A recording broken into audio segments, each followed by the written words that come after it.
What's up, everyone? Drew Manning here from Fit to Fat to Fit. My good friend Susan Bratton. How are you? I am good. As always, awesome. Why do you even ask me? I know. I'm Yeah, always good. yeah, that's true. It should be a given, right? We're talking about a lot of things. We're talking about sexual health. We're talking about intimacy. We're talking about, the physical side of like the regenerative techniques and therapies that are available. We're talking about like penis pumps and O shots and P shots and all those things. And we've talked a little bit about, the emotional component of developing a deep, intimate relationship, because I think that's where it starts, right? You can't just jump into sex and expect it to be mind-blowing without this aspect of it. So the relationship magic segment, this one that we're going to be doing, is real, I think, at the core of developing a deep, meaningful relationship, because you're talking about our values, right? Yes. So tell me why knowing your values is so important, and what is relationship magic? Okay. Yeah. So I always think about the idea of the golden rule versus the platinum rule. The golden rule is do unto others as you'd have them do unto you. Yes. But the problem is that if you treat your partner the way you want to be treated, then you're not treating them the way they want to be treated. And if you think about it, I mean, what you want out of a relationship would be very different than what I would want out of a relationship. Yep. So I like to say that's doing the platinum rule, which is treating your partner the way they want to be treated. So how do they want to be treated? A lot of times, you think that you understand your partner, and then you learn what their relationship values are, and you're like, oh, that's why you do that way. It really becomes clear to you. Yeah. So I'll give you an example of what values are. And I always say that, and basically the Relationship Magic Workbook, which we'll have a link at moredrew.com for you. It's a PDF you can download, or you can buy it on Amazon, but the link I'm going to give you is you don't have to spend the money. Yeah. What this is it's actually a workbook that helps you understand what your top 4 relationship values are. Why 4? Okay. Because nobody can remember more than that, and it gets you like 80% of the way there. Sure. Yeah. So, that's a good darn start. Feel free to add a couple more when you've mastered the top 4, right? Yeah. And the idea is that you want to feel certain feelings in your relationship. I often say to men, when you know your woman's relationship values, it's a cheat sheet to her happiness. Okay. Because you're basically, all you're doing is you stop trying to guess what's going to make her happy, which is exhausting and demoralizing, and you get it wrong because you don't know, you don't live in her world, you don't live in her body, you're not a woman. And so once you start getting up every day and just focusing on the 4 things she wants from you, and all of a sudden she's happy, and then if she's happy, you're happy, right? Yeah. I mean, that's really how it goes. So I'm going to give you an example. Okay. So for me, my number 1 relationship value is security. Okay. I think I told you in one of our segments that I didn't grow up in a very safe environment as a child. And so I married a man who is like so solid, so calm, so in control of everything. He really takes care of me. He's the wind beneath my wings. He's the solid foundation upon which I exist. And I really love being taken care of by my man. I need that because I don't want to have to do it myself. It doesn't feel right for me. I'm a pair bonded gal, 30 years this year. At the same time, I need my freedom. So I want my husband to totally take care of me and let me go do anything I want to do, like fly to Kona and shoot videos with Drew, and he's like, sure, babe, go for it if it makes you happy. And so a lot of women, when they hear that, when they hear me say that, they're like, God, I think that's what I want too. Because yes, we women, we want to live our own lives, but we want to live them in the security of our partner, making sure we stay safe. Okay. My third one, no surprise here, is honesty. I think one of the things you found out about me is what a straight shooter I am. Yeah. I can handle anything. My husband and I share that value. Okay. I want you to always tell me the truth, whatever it is, because all I want to do is know how to make you happy and what you need.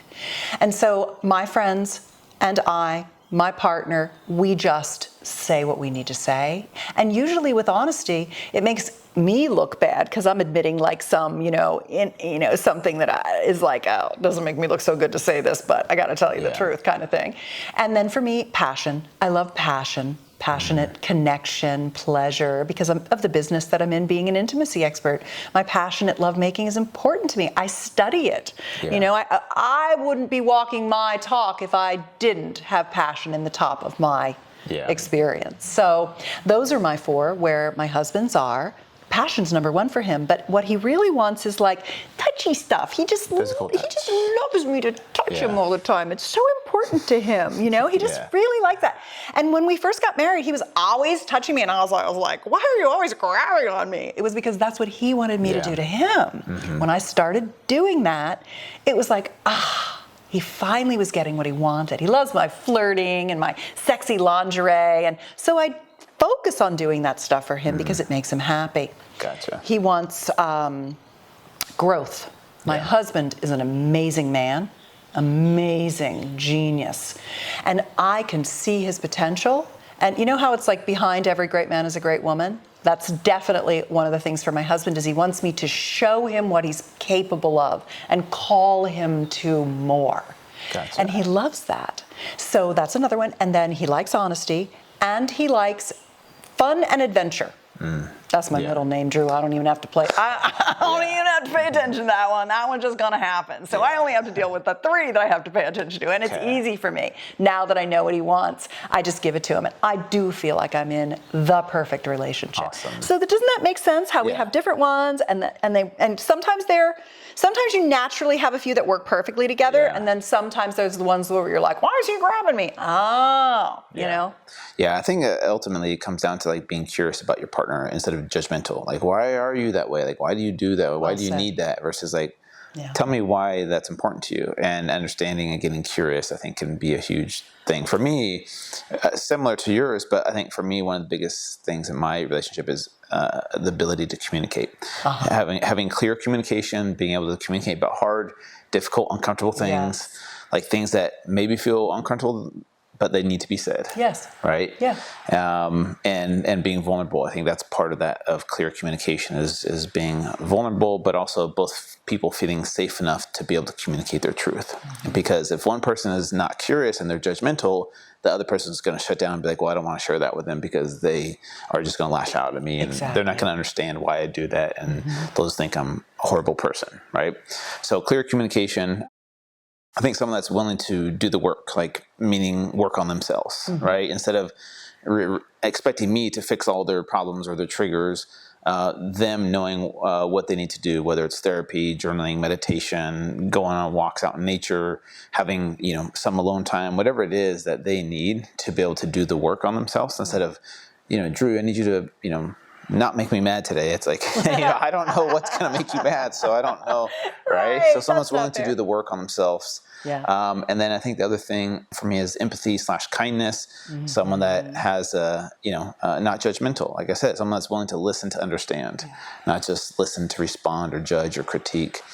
And then I think the last thing I would say is someone that has a growth mindset, kind of like what your husband was saying. Someone that's willing to grow and have adventures and not just, stay stagnant, but like evolve. And I think that for me, that's really important because let's face it, 10 years from now, we're not going to be the same version of ourselves. We're going to keep growing. 10 minutes from now. Yeah. We're going to have different experiences. So someone that I can grow with instead of stay stuck with. And I think that's really important for me. Yeah, so. I love growing together as a couple. Yeah, exactly. Yeah, you really do have to both love that. It is hard when someone has settled into themselves. Yeah. I remember I read a line in a book in my 20s, and it said something like, there is a moment in time when you realize that a person either continues to make new trysts with life, or they just get stuck where they are. And I thought to myself, I'm not going to get stuck where I am. I'm going to make new trysts with my life constantly. And that really affected me, that I wanted to be one of those people that just keeps moving forward. Yeah, I love that. Yeah, I love that too. Yeah. So I think this is really important work that relationship or couples can do in a relationship to help develop that, so that you understand the other person. Like, okay, what's important to you? Here's what's important to me. Kind of like the love languages that we talked about. Like, what are your love languages? Here's mine. All 5 for me. Yeah, all of them, all the time. Yeah, it's not complicated at all. But you understanding your partner so that you know how to give, and you know how to receive as well, and they know how to give, and they know how to receive from you too. So this all gets up because all this ties into someone being able to feel safe when you do have sex and you are intimate. they need to feel safe emotionally, exactly, loved, so that they can open up. And it does affect a woman's ability probably to have an orgasm. If she doesn't feel safe, if she feels like you're lying or hiding something, then it's not going to feel safe in the bedroom. And then not all the toys that we talked about and stuff probably won't do as what you're wanting them to do if you can't work on this stuff. Exactly. Right? You know, one of the little tricks I also tell people is when there's like, I'm not sure what my values are. And of course I give you, pages of ideas in here to get started, and then you create your own meaning.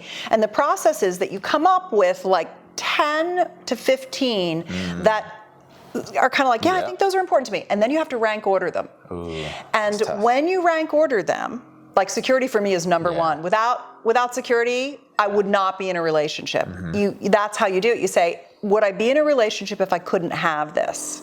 I wouldn't be in a relationship if I couldn't have security. I would be in a relationship if I couldn't have passion. If I had security and passion was not available to me, I would be in that. I wouldn't be happy. My needs wouldn't be completely fulfilled.